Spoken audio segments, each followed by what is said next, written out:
State of mankind. How much do you know? Excerpts from How the Spectre of Communism is Ruling Our World. 29. In the traditional cultures of the East and West, marriage was established by gods and is considered to be arranged by heaven. Once formed, the bond of marriage cannot be broken. Both men and women were created by gods according to their own images, and they are all equal before gods. At the same time, gods also made men and women different physically, and established respective roles for them.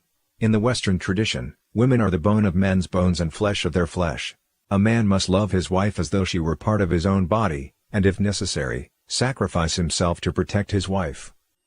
In turn, a woman should cooperate with and help her husband, making the couple an integral whole.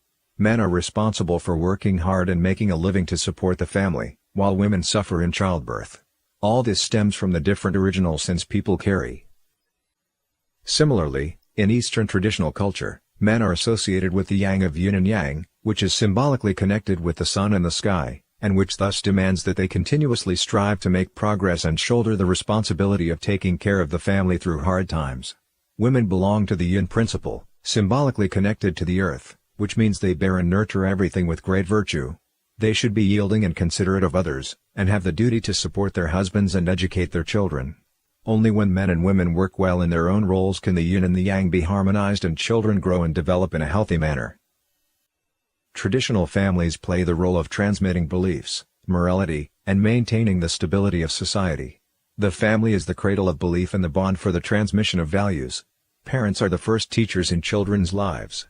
If children can learn traditional virtues such as selflessness, humility, gratitude, endurance, and more from their parents' words and deeds, they will benefit for the rest of their lives. Traditional married life also helps men and women grow together in morality. It requires husbands and wives to treat their emotions and desires with a new attitude and to be considerate and tolerant of each other. This is fundamentally different from the idea of cohabitation. Human emotions are fickle. If the couple are together because they like to be together and break up because they don't like to anymore, the relationship is not much different from a common friendship unbounded by marriage. Marx ultimately hoped for widespread unconstrained sexual intercourse, which of course is about dissolving the traditional marriage and thus in the end eliminating the institution of the family.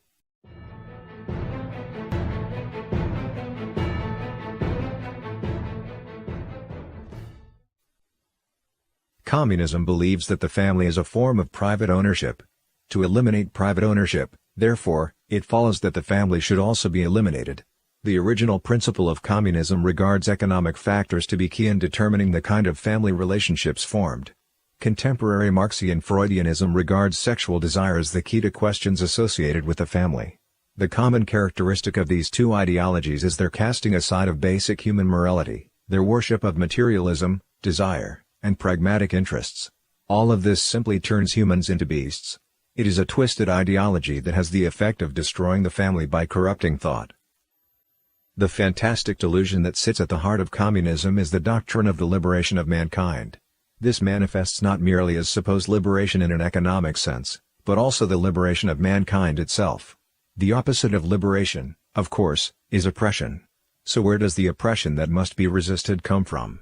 Communism's answer is that the oppression comes from people's own notions, which are imposed by traditional social morality. The patriarchy of the traditional family structure oppresses women, traditional sexual morality oppressed human nature, and so on. The feminism and homosexual rights movements of later generations inherited and then expanded upon this communist-inspired theory of liberation. It leads to a full battery of concepts in opposition to traditional marriage and family, as well as sexual liberation, homosexuality, and the like. All of these ideas have become tools used by the devil to undermine and destroy the family. Communism sets itself against and wishes to overthrow all traditional moral values, as clearly stated in the Communist Manifesto.